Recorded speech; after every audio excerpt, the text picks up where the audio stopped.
I'm excited to announce that my guest tonight is Mr. Martin Stark, all the way from Australia. Martin, welcome to the Raw and Unscripted show. How are you doing tonight? I'm really well, thanks. Just back from the gym, so I'm feeling really pumped and excited to You speak look with you today. Mate, Yeah, really, just back from the gym. It's really quiet, so I've got the machines, and yeah, really, really excited to speak with you. Awesome. Well, I appreciate you being here all the way from down under in Australia. And my first question is a pretty easy question. What do you want people to most get from this conversation tonight? You just heard me do the intro and pumping everybody up and kind of just talking about, where I'm at and what I'm doing in life. What do you want most for people to really get from this message tonight? Because I know a lot of people out there are watching and listening, and there's a lot of opportunity to help people to overcome a lot of things. So what's in your heart and mind tonight? I want people to get a message of how they can be courageous in whatever shape or form they want to be courageous. But before we get to the conversation, I'd like to acknowledge the traditional custodians of the land where I currently am, the Gamaraga people, and pay respects to elders past, present, and emerging. And my pronouns are he, him. Awesome. Thank you for that. So courage, being courageous. Talk to us about what that word means, because I think a lot of times I was just having a conversation with somebody earlier today that sometimes we go off on a conversation, but we don't necessarily identify what the terms mean. And some of us may have different meanings for different words. And so I think it's important. I've been starting to do this on the show, and I found that sometimes my definition of a word differs from my guest. So what does courage mean to you? So I define it as taking ownership of fear and venturing forward with confidence and resilience. And I think about the last few years. We were fearful of COVID, but we were confident things would improve. So we had to own that fear. And whatever challenges we faced, we came together as a community and we moved forward with confidence, and we were so resilient. Now, I've faced many challenges in life. I've been in comas. I've survived having a rare disease for 17 years. And there have been times I've just had to get on with it, own that fear, and move forward. Sometimes it's being stoic, but it's also being vulnerable and accepting things as they are, and just going at a place that you feel comfortable. I love that. So when you sit there and you talk about accepting things as they are, I think that's very, very critical. I tell people all the time, like, it is what it is. Like, really, I've got cancer. I don't have money to pay. It is what it is. Like, when we get real and raw with what the situation is, it's pretty clear that the next step is, what can I do to change it? What's one little step that I can do in this particular moment that might make a little bit of a difference in that, and perpetuating that action to create that inertia? Talk to us about that. I mean, why is that so important to you? What has been your experience in your life to understand that, sometimes it is just what it is? Usually events have happened to me in life, and the worst thing is fearing, not accepting. I'll give you an example. In 2006, I was in 2 induced comas. I had gallstones blocking my liver. I had a tracheotomy. And people have listened to me tell this story time and time again. I had to accept that situation in order to move forward. I remember not being able to speak for a few days because I had a tracheotomy tube. And there was one nurse who could lip read. So for the first time in a few weeks, I was having a conversation, and it was fun. There were 2 other nurses, and we were just gossiping. It was just that moment of vulnerability. But in that one moment, I was able to communicate and say what I felt. I was so vulnerable, and there's that moment of humanity. And I think that's what accepting something brings. It brings that humanity, because when you ask somebody how they can specifically help you, you're more likely to get the support you need. But if you're all over the place and not accepting the situation, you are consuming too much oxygen. And sometimes it's tough to say that, but if somebody asks me for help, tell me how I can specifically help you, rather than, I want to do this, I want to do that. If you're not clear, then I'm not sure how I can help you. But when you're clear and you instill that confidence with your clarity, that's so courageous. And I'm inspired by courageous people. I want to help them succeed because it's so infectious, seeing other people wanting to achieve their dreams and just working so hard to do that. I love that. And what you're talking about is that resiliency factor, is by being able to sit there and say, that I've been through this experience, but it's not the end of my experience. It's not the end of the road. There's always more to go. I was telling somebody today that, they were talking about failure. And I said, failure is not the falling down. Failure is the staying down, which is a choice. And so when you think about some of those tough times that you've been through in your life, you talked about you've had some really traumatic experiences. Talk to us about one of those lowest points in your life and what it is that you did to build that courage muscle to be able to come out of that experience stronger and better for having had that experience. So one of the lowest points was 4.5 years ago, no, 5.5 years ago. I almost died at the end of 2017. I have Addison's disease. My body doesn't produce cortisol. So if you can imagine somebody with type 1 diabetes not being able to take insulin, it's a bit similar for me with cortisol. My body doesn't produce it. I went to work that day. I wasn't feeling well, so I took some additional cortisol, came home, collapsed, gave myself an intramuscular injection of hydrocortisone, called the paramedics, was rushed straight to the local hospital and was taken right into the resuscitation section of emergency, the intensive care section. Now, it took 20 times my normal dose to stabilize me. Doctors working hard. That experience brought back memories of being in comas, the experience of having a tracheotomy, and the memories of that brought back PTSD. So I had to do something different, and I underwent self-defense training and boxing training, did something completely different, but I had to accept the situation and try something different to really recover. So that's probably one of the hardest things I've been through, but it transformed my life. How did you get through that process? And thank you for sharing that. How did you get through that process? How much different were you on the other side of that process? And how did that affect some of your interpersonal relationships? Because I know for me, I've been through a lot of experiences in my life where on the other side of it, I become a different person. And I found that I've outgrown people, or people didn't understand where I was in my growth process. Talk to us about that, because I know a lot of people are out there struggling right now. They're either afraid to get better because they don't want to leave people behind, or people are holding them back and trying to keep them the same because they're afraid of what they might not become. So talk to us about that. Did you become a different person, and did you have to let people go through that? I became stronger and actually became more vulnerable. So I had basically told my brain that I didn't matter as much as I should be giving myself credit for. And really, I've been through so much nonsense, so much stuff, that whatever you throw at me, I'll deal with it. Now, the first time I did shadow boxing, which is, you're mimicking the moves of being in the ring, the idea of me being hit, it didn't bother me as much as hurting somebody else. I was more concerned about hurting another person. What I was telling myself was other people mattered more than I was giving myself credit for. So that was more empowering.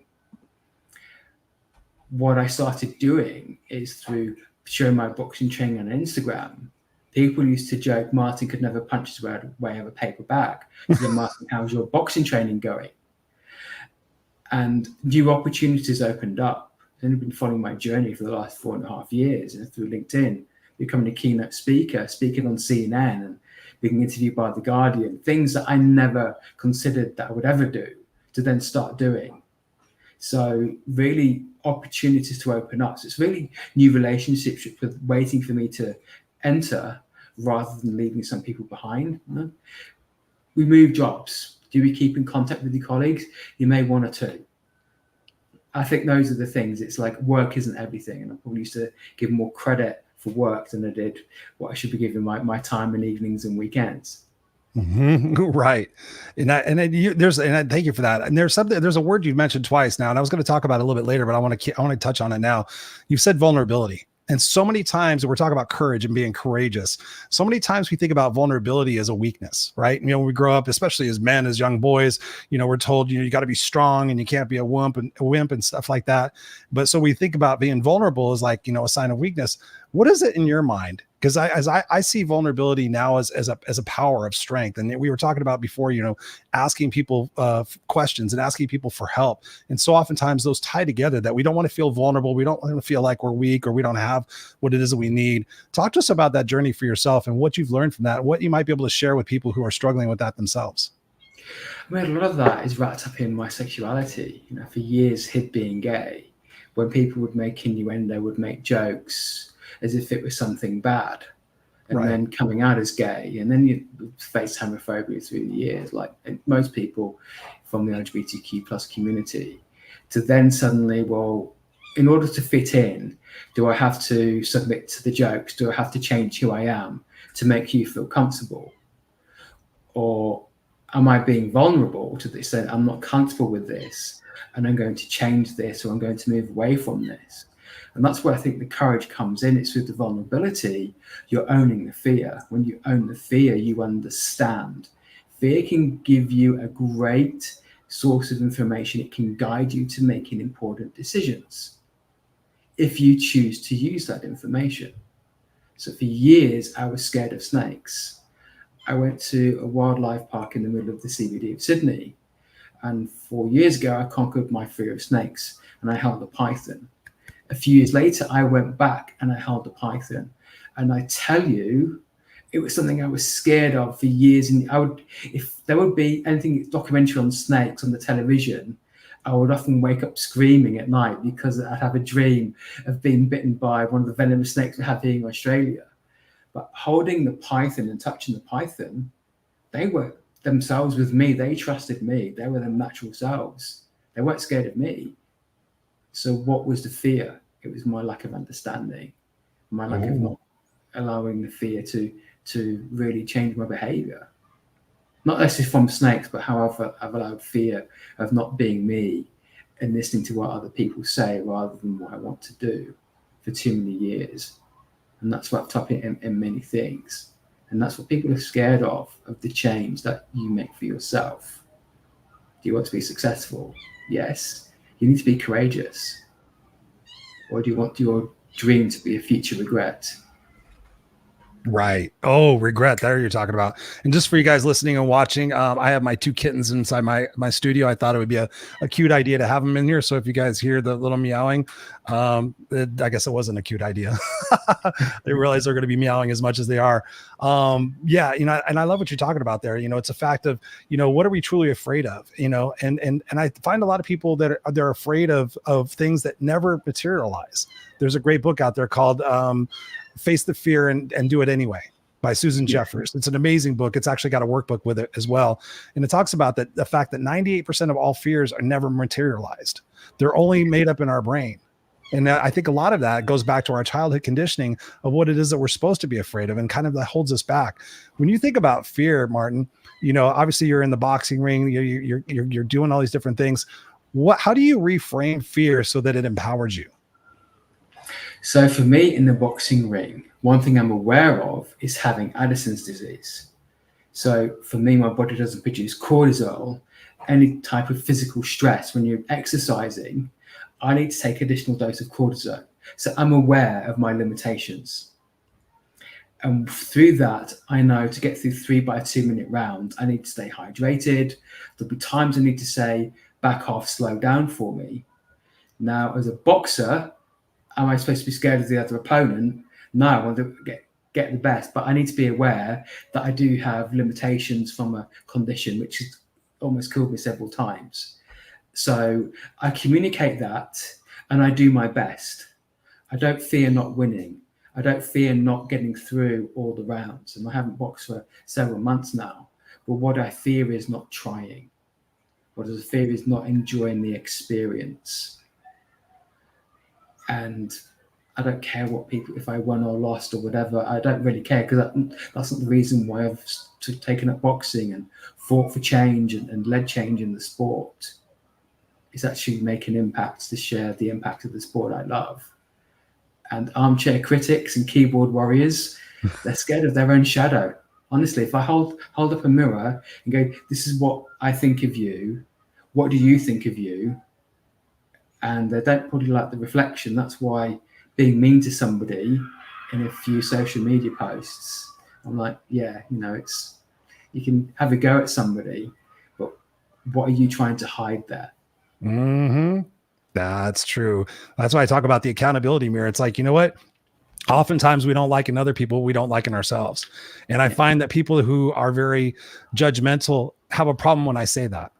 I said that to somebody not too long ago. I said, we often don't like in others what we don't like in ourselves. I said, so why don't you turn the mirror around and look at yourself and look at it from a different aspect of, what can I learn and heal from this? What can I look within inside myself? What would it feel like if I let that go? Right. You know, because I tell people that we're more the same than we are different. I don't care if you're black, white, straight, gay, Republican, Democrat, tall, short, whatever label you want to put on it. You know, I've done this in audiences of thousands of people. And I'm like, everybody look around. I usually do it towards the end because it's just my way of kind of just leaving people with a life thought. I'm like, look around. And everybody's looking around. I'm like, you got tall, white, black, straight, gay, Republican, Democrats, got everybody in the room. And some of you might judge people by what they look like on the outside. I said, but I promise you that if you split us all down the middle, guess what? We're all the same. We're all the same. Guess what? We all have emotions and feelings, and we all pretty much generally want the same thing. We want happiness. We want love. We want prosperity. We want opportunity. And so the sooner we sit there and see ourselves more the same than we do different, it's pretty incredible how the world opens up and how that love starts to open up. Because to your point, Martin, when you're sitting there operating, I sit there and I know that people operate from two spaces. Either they operate from love or fear. And when you're operating from a space of fear, you're really limiting your opportunity to experience joy and happiness and true fulfillment in life.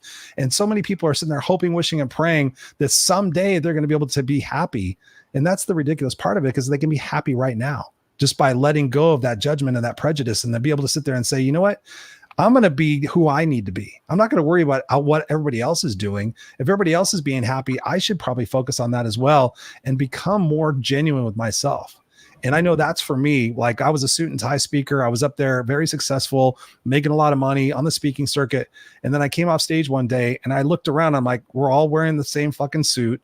We're all doing the same little triangular pose. We're all saying the same thing. And I'm like, I'm not being me. I'm not being me. I'm successful. I'm successful on paper, but I'm not being congruent to who I truly am. I'm a rocker. I'm a biker. I'm a smartass. I swear I'm one part George Carlin, one part Tony Robbins, all mixed up at an AC/DC concert. And so from that point forward, I said, what would it be like if I sat there and surrendered this need to fit into everybody else's box?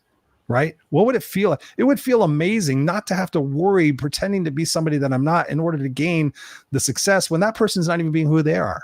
Right? Talk to us about that journey. Talk to us about how we can help people become more authentic and congruent with who they truly are.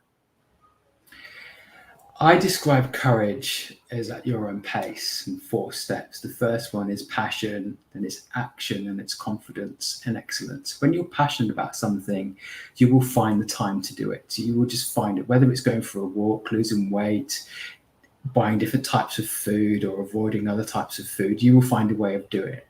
The second is action. You have to start doing something consistently. And you make mistakes, you learn along the way, but then you start getting confident. And that's where the confidence comes in. And people see that in you. You instill that confidence. And then it's what I call is actually striving for excellence. And perfectionism has stopped me doing too many things. If it's not right, really what I was putting out there was far better than what I was giving myself credit for, but it didn't reach this standard, which was unattainable standard. But if you strive for excellence, that means you can celebrate what you have achieved. You might want to improve, you want to do something different, but it really starts with being passionate. If you want to do something, you will find a way of doing it.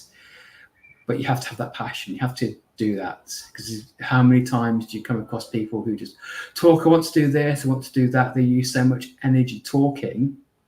When the opportunity comes up, will you be coming this Thursday? This is available to you. Do you want to take it up? You don't hear anything. There are excuses, or what I describe, people can spend a lot of time protecting average. It could be a great achievement. However, other people may have done something which is a bit better than you. Are you going to bring them down, or are you going to celebrate? Are you going to think, you know what, I'm going to learn what they achieved and I'm going to do that slightly differently? I used to do competitive swimming. Backstroke was my stroke. And I learned how to do things slightly differently, and it improved my time. There was somebody I was at university with, was a national champion in something else. I'm like, yeah, really happy for him. But we still went to the pub after swimming training. We were still mates. The fact that he was far better than me at swimming didn't mean we're any better than me in life. And that's the thing, if you're comparing yourself to others and you're jealous, or are you happy for their success? And that's really when it comes in, is like your own behaviors. I love that. I love that. You said a couple of things there I want to dive off on. The one thing that really kind of struck out to me, what you just said, is, always striving for excellence, right? I was telling somebody just today, they said, Chris, how have you been so successful? And I said, I've literally failed. We were talking about failure before. This is the same conversation. And I said, I've literally failed my way to success. And they're like, It was on a Zoom call, potential coaching client.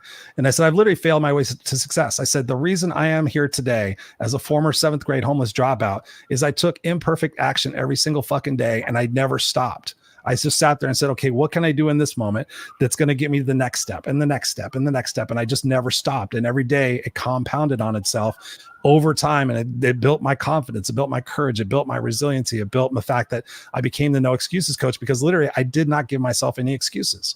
If I didn't feel like getting up in the morning, I'm like, what does that mean? I'm not a morning person. That's an excuse. That's bullshit. If you get up in the morning, you start moving, you'll become a morning person. And actually, I mean, we were just talking before we were on camera. I'm on a part of the 5 a.m. club now. I'm going to the gym at 5 o'clock in the morning, and it feels amazing. It feels great, because I'm not sitting there waiting for that perfect day. I'm not waiting for everything to be perfect. I'm not waiting for everything to be excellent. I'm sitting there understanding the fact that it's going to be what it is. And I think tying this all together is important for people to really grasp that. You said something else, like, I ask people questions all the time. And I ask people, like, when did it become acceptable to be mediocre? And they just stop. And they're like, well, it's not acceptable to be mediocre, Chris. And I'm like, then why are you allowing yourself to be mediocre? When did it become acceptable to be complacent? Right? When you start asking yourself different questions and you get honest with yourself, that's the opportunity for us to change what it is that we're doing. And when you're talking about excellence, I think about doing our best, right? I came back from work one day years and years ago, and I was putting my stuff on the dresser, and I said, I did the best I could. And I sat there, and I often talk to myself out loud. And I said, I did the best I could. And I sat there and I thought about it. I'm like, Chris, was that really your best? Like, when you think about what your best is, again, going back to defining terms, how we define courage, what is your thought on that? Like, when you sit there and say, okay, Mark, I did the best I could today, what is it we can do to shift what it is that we think where we're capable of? We talk about discipline, right? Getting in the ring, training, becoming the best version of ourselves. How can we inspire people to really do their best? Because I know it's about leverage, but I'd love to hear your thoughts on that and what we can do to inspire people to do better. So years ago, I was following agile methodology training, watching lots of videos, and one phrase just really resonated with me. It was focus on what matters. Because what do you actually need to get out the door versus what do you really need to deliver for your client?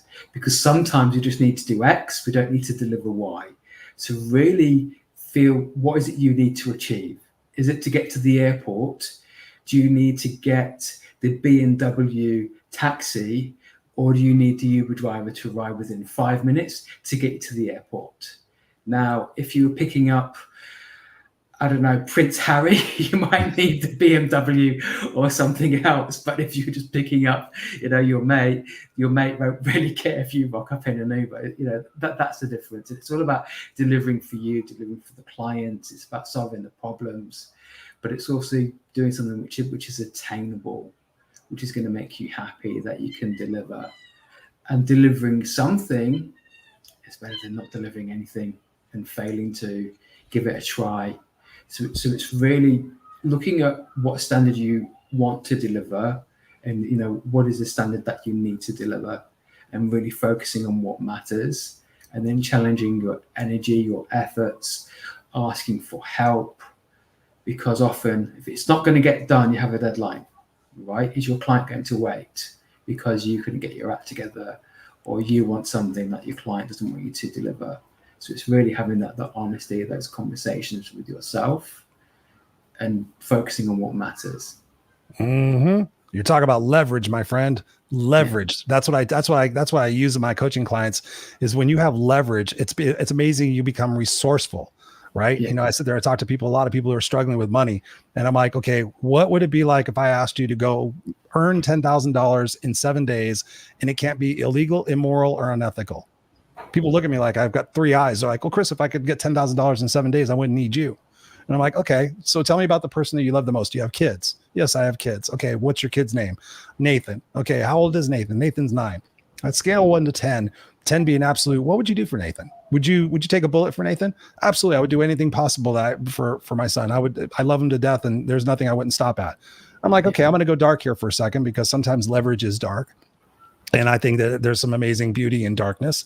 And I said, okay, so when you come home tomorrow, you walk through the front door, and Nathan's sitting in a chair, and next to Nathan is a person holding a 9mm pistol to Nathan's head. And that person looks at you and says, hi, Mom, Dad, you need to go get $10,000 and it can't be illegal, immoral, unethical. I said, now, can you go get $10,000 in 7 days? And without a doubt, Martin, I've had 100% success with people telling me, yes, I could. And I said, what would you do? Like, I would sell this, I would do this, I would go for, they would come up with all these ideas because now they have leverage. Before they had excuses. And I think so many times, to your point, is the fact that when we have that big enough why, it's incredible how we find that how. And so to you, my friend, what is your why? And how did you discover what your why is? My why, I have two whys. One is to make an impact through courage. The other one is to solve a problem which doesn't exist, and that's homophobia and transphobia in sport, particularly boxing. And the first one is something, it's a continual journey. It's why I speak about courage. I love getting on stage, sharing a message of courage, sharing my stories of being in comas and boxing. And the second one has been my life for the last 4 years. And I shared that vision predominantly through LinkedIn. Now, me sharing a vision of solving the problem of homophobia and transphobia in boxing. Oh my goodness, how angry people get over homophobia. It's woke. We shouldn't be doing this. Why are people more angry about efforts to solve hatred in sport than they are about people experiencing hatred in sport? You know, right. I speak out against racism. You know, to me as an ally, it's about speaking up, educating others and amplifying messages. So I had to go to the police twice about the World Boxing Championships. One was somebody wouldn't stop messaging me. You know, I said, well, let the police, you know. The second was a nasty, threatening email. I won't stand for it.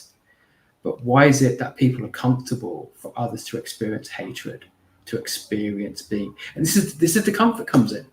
If somebody said to you, you know what, I'd like you to stop doing that. No, it's okay to make mistakes. It's okay to get something wrong.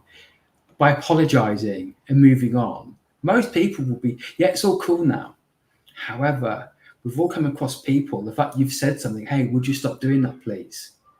The fact that you're the person who said something and they kind of feel shamed, how does their behavior towards you change? I think we've all come across the bullies. You've said something or something, and then they've gone, they feel shame. So the best things they can do is attack rather than change their behavior. Mm-hmm. And that's where courage comes in. I'll give an example. Last year, I was on a bus in Sydney coming home, a lovely family with their small children on the bus. And this lady got on the bus and she made racist comments. And she was rude. She came to the back of the bus and I said something. Hey, you shouldn't say that. Everybody else on the bus could have said something. So you have one person who's being rude, making racist comments, shouting, you know, because you think, oh, she's having to go at them. Might say, well, I said something. Can you imagine what it would have been like for, you know, young children hearing these comments and nobody said something? Wow. You know, all it takes is one person to say something and the difference. I tell you, the people who've defended me and been there for me when I've been facing the nonsense, especially when I had depression last year, you know, very bad depression, and people have checked in with me and said something. So why is it that today that there's more racism, there's more hatred? You know, we've seen the events that have been happening across the world the last few years. Yeah. Why is it that talking about racism, about educating people about how not to be homophobic, how not to be racist, derives more anger than the actual atrocious behaviors of racism, homophobia, bigotry, hatred? Where do you think that stems from? Like when you think about the root, I'm very keen on the root of the problem. Where, in your opinion, do you think that stems from? Because I go back to the simple analogy that hurt people, and those people are missing something in their own lives. But from your personal experience in the world and in your life that you've lived, where do you think it really comes from? Fear and anger. So it's a fear of change, fear of acknowledging that things need to change, fear acknowledging that there may be a problem and that we're all part of the problem and solving that problem. And anger is a great way of getting power and communicating. because when we're angry, it fuels others. It kind of gives permission for other people to be angry. And the best thing about being angry is the hardest thing about being angry is changing that. But picking on somebody, picking on another community, scapegoating, being angry towards them, fueling that anger, that's how people get power. Because aren't enough people throughout history who've challenged that anger, who's challenged that fear mongering. I love that. I mean, and it's so important to think about that, is when we can let go of that anger and that fear and that animosity, it's pretty incredible the healing process that can happen. I've seen a lot of people in my life. I've been blessed enough to coach some people through that process to be able to let go of that anger, because they've been miserable people. And I'm like, I just ask them the question, like, what would it feel like not to be angry anymore? Like, Chris, I'm just so angry. I'm just so frustrated. I'm like, what would it feel like if you just weren't that way anymore? Well, that's easier said than done. Of course it is. Of course it is. And so I sit there and I walk them through the process of talking about empathy and forgiveness.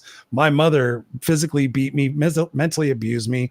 I was bullied by every kid on the street. I was bullied by every kid on the block, at school.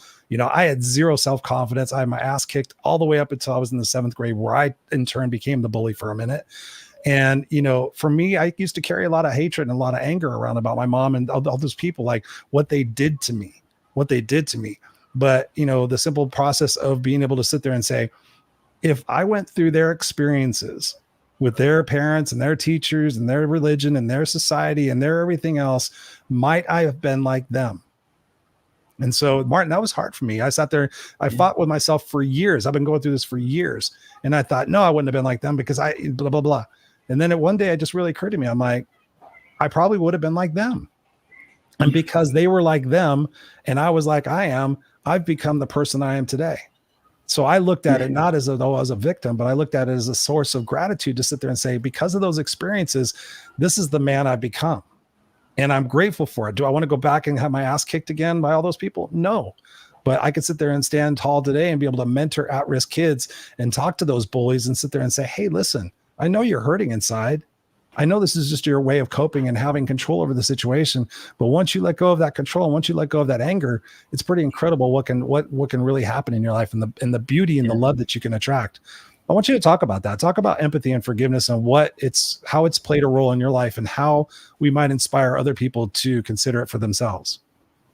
I mean, empathy is such a gift of humanity, learning through another person's lived experience, listening with discomfort and working through that discomfort so you can truly understand another person.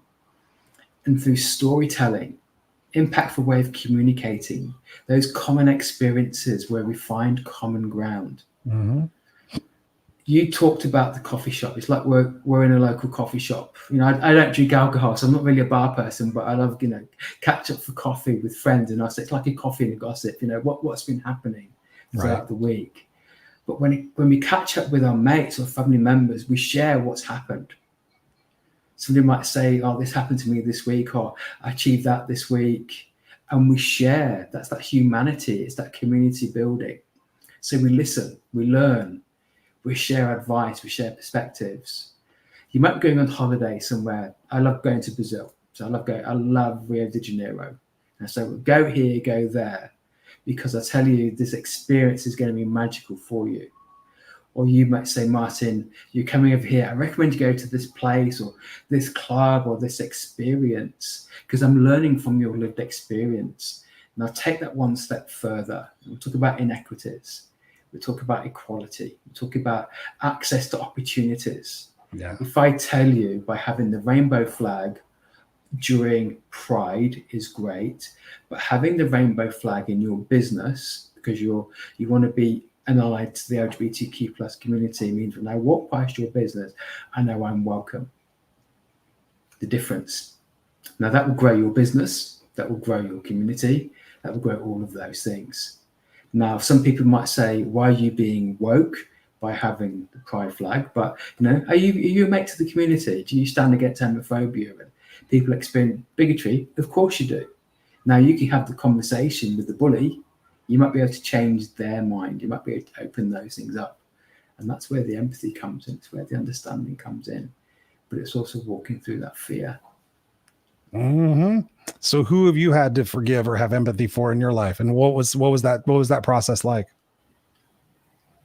So first person was really myself, not being able to open up to my sexuality.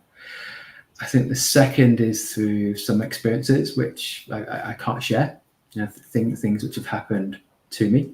Sure. So just being able to go through that experience and just to be able to compartmentalize that. So that's one of the hardest things that I've dealt with, and read between the lines, whatever that may be. But also, people who've maybe have been homophobic in the past, or you've said something in the past, but when you get to know the person, they've apologized, they've opened up, and they've learned something. So that's been an easy forgive, because the hardest thing is when somebody doesn't change and they continue, is acquiescing to bullying. But when somebody makes a mistake, I didn't realize that, and you educate and you open up their hearts, that's the beauty of humanity and the gift of forgiveness, because you can really get some amazing friendships. So true. So true. That's beautiful, brother. I appreciate you saying that, because it really is. If if everybody in the world could find, the power within themselves to forgive themselves for past discretions or mistakes or failures or things of that nature, how fast the world would change. If everybody in the world could find the one person that they need to apologize to or forgive and be able to start that healing journey, what a ripple effect that could have in the world and how much different the world would be. That's always my goal. My goal is that I think we're one action away as a society, as a world, that if I had my druthers, I'd have a microphone to everybody and be like, okay, listen, this is what we can do. Like have you ever seen the movie Pay It Forward by Haley Joel Osment? It was No, I haven't seen it. it's a beautiful movie. It's this little kid. Well, his name was Haley Joel Osment. That's the kid. But basically, this little boy went out and started doing nice things for other people. It's quite honestly how I started coaching, because I always had the gift of coaching even before coaching was a thing. And this little boy just started doing nice things for other people, and it created this ripple effect. And it's a beautiful movie. It really inspired me. That and Patch Adams both inspired me to become a coach, to be able to use my natural gifts and my talents. So I did Pay It Forward coaching for many, many years, where I would just not charge somebody. I would do a 6-week program with them. And the whole deal was, your payment is that you go out and do 3 nice things for complete strangers, and you come back and tell me about it. That's your payment. Otherwise, I'll coach you for free. And the coaching helped them. But I found out, honestly, Martin, it was the fact that once you got outside yourself and you went and donated your time at a homeless shelter, or you went and visited old people at an old folks home, or whatever it is that you did in your own way, you went and picked up trash. The act of going and doing something for somebody else was super healing for people. And so I've always had this dream, like, if everybody could just stop watching the news and following politics for a month.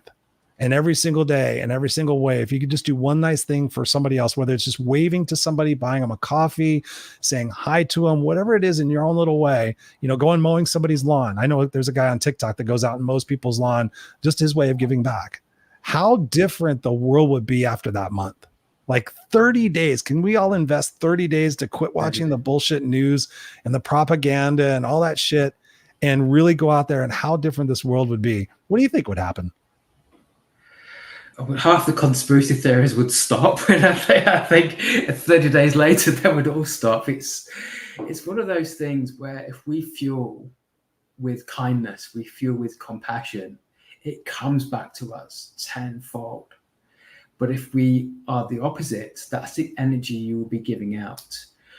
There are 2 defense techniques in boxing which are perfect for social media. The first one is the block. The second is to walk away. Now, there's times where you see people arguing. I'm like, what are these people on? Because we're reading these messages. I'm on LinkedIn all the time, and I can tell you the worst thing you can do is be mean to another person. Yeah. Because we see it.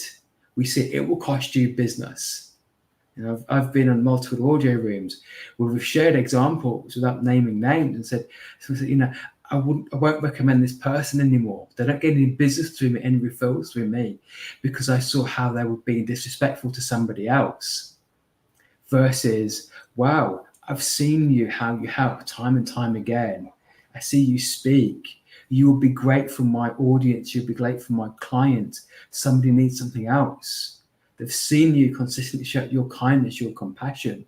your ability to deliver, the impact that you're making. So that's really, you know, the 30 days of kindness, but the 30 days of delivering for your clients with courage. You'll get more 30 days, you keep getting repeat business. And that's the gift of courage. Beautifully said, man. I told you the show was going to go by like lickety split. It's already been 48 minutes. We've been sitting here jamming. My final question to you, before I ask people where they can get a hold of you, is who's inspired you? Who's been your hero in your life? Whether it's a movie star or somebody personal, who's been that source of inspiration and that source of courage for you to model after? The last 4.5 years, without doubt, it's been Muhammad Ali. Yeah. What he achieved outside of the ring. Just everything that he stood for, the courage, the absolute courage, determination. He was so resolute. I mean, he's just the best boxer in my view in history. But how he stood firm and how he was a trailblazer of change. My favorite Muhammad Ali quote, "It isn't the mountain to head to climb that wears you out, it's the pebble in your shoe." Now imagine if the pebble of homophobia, transphobia, racism, and hatred were removed from somebody's shoe, they didn't have to experience it, what they would be able to achieve, what mountains they could climb. Yes. No, I was into boxing before, when I was younger, and Muhammad Ali was always like my serious source of inspiration. He was, he was just the real deal. It was before I found out, there's, depending on who you talk to, I haven't followed boxing in decades, but it seemed like it wasn't on the up and up as it was appeared to be. But Muhammad Ali always like struck me as the person that was completely authentic and congruent and kind of carried the torch for it when boxing was great. Yeah. So where can people get a hold of you, Martin, to continue the conversation? So my website, martinstark.co, and a plug for myself. If you want to learn how to be impactful on LinkedIn, I have a course, which is on my website, or you can get me on LinkedIn. I'm posting content every day and spending far too much time on there, but I've met many wonderful friends on LinkedIn. Awesome. And for everybody that are listening to the show on audio podcast, which it'll be coming out at 3:00 tomorrow morning, all of these links are in the show notes. So again, definitely connect with Martin. I've gotten the opportunity to know him and research him a little bit over the last couple of days. We met, when did we meet? A couple of months ago, at least. A couple of months ago, Kate McLaren, she referred to some great friend of mine, great hero of mine. Oh yeah, she's amazing. She actually came out to California, but I couldn't wrangle her to have a meeting because she was so focused on her boxing and everything. But brother, thank you for being you. Thank you for shining your light. Thank you for being out there and being an advocate for change and harmony and love and peace in this world. I look forward to following your journey and having you on again so we can continue this conversation because I know it's impacted tons and tons of people. I'm going to go ahead and place you backstage, but don't go anywhere because I still want to talk to you. And I'm just going to close out the show. Brilliant. Thank you. Awesome. Thank you, sir. So there you have it, ladies and gentlemen, boys and girls. You guys have been quiet in the comment section. That's crazy. Usually you guys are blowing up my comments, but I have a feeling that you guys are really kind of just taking this conversation in, which I value and appreciate you guys. I know quite a few of you, quite a few of you watch this on replay tomorrow because it's already like 10 o'clock at night, almost 11 o'clock at night on the East Coast. So thank you for that. But the thing I want you to take from this conversation is the fact that you have within inside of yourself the opportunity to say stop at any particular moment when things aren't working for you. Like when you think, am I happy in my life? Yes or no?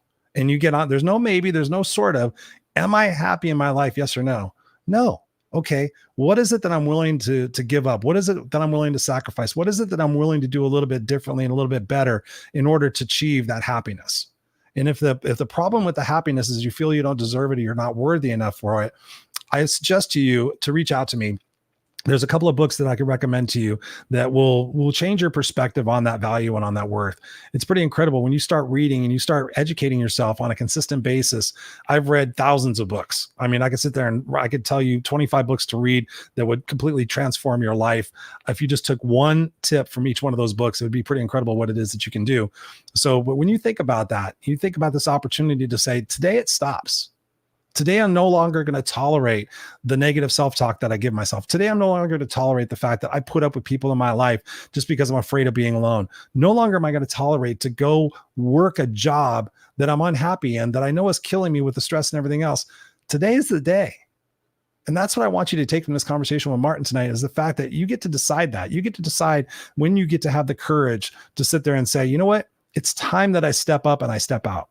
It's time that I own who I am and be authentic and congruent with it. Might there be people that don't agree with me and don't like it? Sure. I can wish them well. I don't have to have any anger and animosity about that whatsoever. I've had to wish lots of people well in my life, even my sister, my biological sister. I wished her well back in 2005 when I reconnected with her. And I have no regrets about that. You know, it's an opportunity for us when we set the boundaries and we stop tolerating the bullshit excuses for ourselves, and we stop tolerating the people in our life that are toxic, and we learn how to forgive and have empathy for ourselves and for other people that have maybe hurt us in the past. And when we choose to realize that everything that's happened and everything that's happening is preparing you for what's next, right? We talked about it is what it is. It is what it is. What is it that I'm supposed to be learning from this experience? And then get excited about that learning, because when you look back on your life, when have you grown the most? When things were easy, or when things were challenging and hard and difficult and fucked up and ugly? Of course, when things are fucked up and challenging and ugly. How do you get to the top of the mountain? You have to hike and you get skinned up and you get tired and you get sweaty. But when you get to the top, you look out and you go, fuck, the view is worth it, right? When somebody says, hey, come look at this. Hey, it's going to be a challenge for you to get up here, but it's going to be so worth it. That's the same thing with your life. When you choose to stop tolerating the bullshit and the mediocrity and the laziness and the excuses, and you start hustling, you start doing your best, like we talked about, when you start really having that discipline, that sense of having a big enough why. Wow, I have a big enough why. For me, my why is that I use my words and my actions every day to make this world a better place for who I am and what I do. My why is so that I set the example for my son to follow, that if this is the last thing I ever do, he watches it and goes, man, dad was on point. Dad was doing what is exactly he said he was going to do.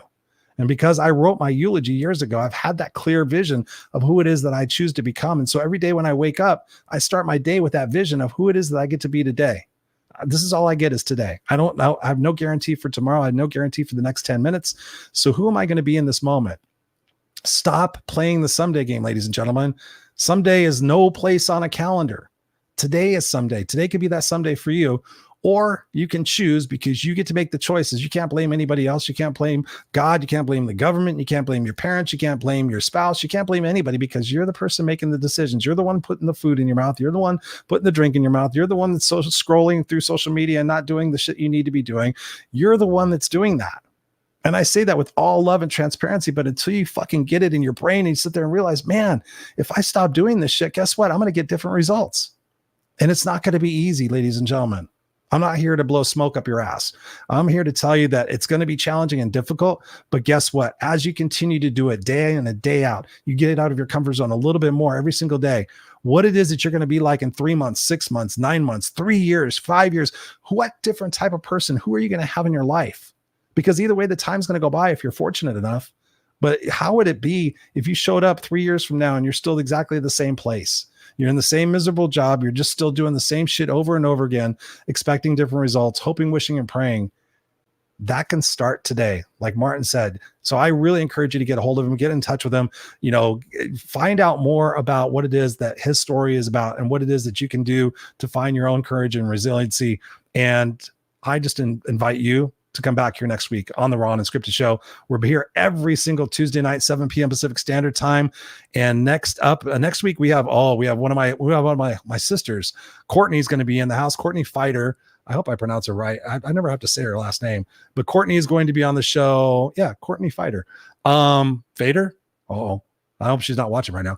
But she's going to be on the show. We're going to be talking about being wild humans. She has this whole organization, this whole course all about being wild humans. Wild is an acronym. So we're going to be talking about that. But in the meantime, feel free to go visit noexcusescoach.com, get on the book list, find out more about the podcast, subscribe to the podcast. But most importantly, just do one thing nice for somebody else every single day, pay it forward, and let's make this world a better place for who we are and what we do. A lot of people are struggling right now, and it's up to us. It's up to us to go out there and be the change that we bitch about. So I love you guys. From Raw and Unscripted, from the Misfits for Life. I'll see you here next time, and go out there and be the change that you want to see. Peace.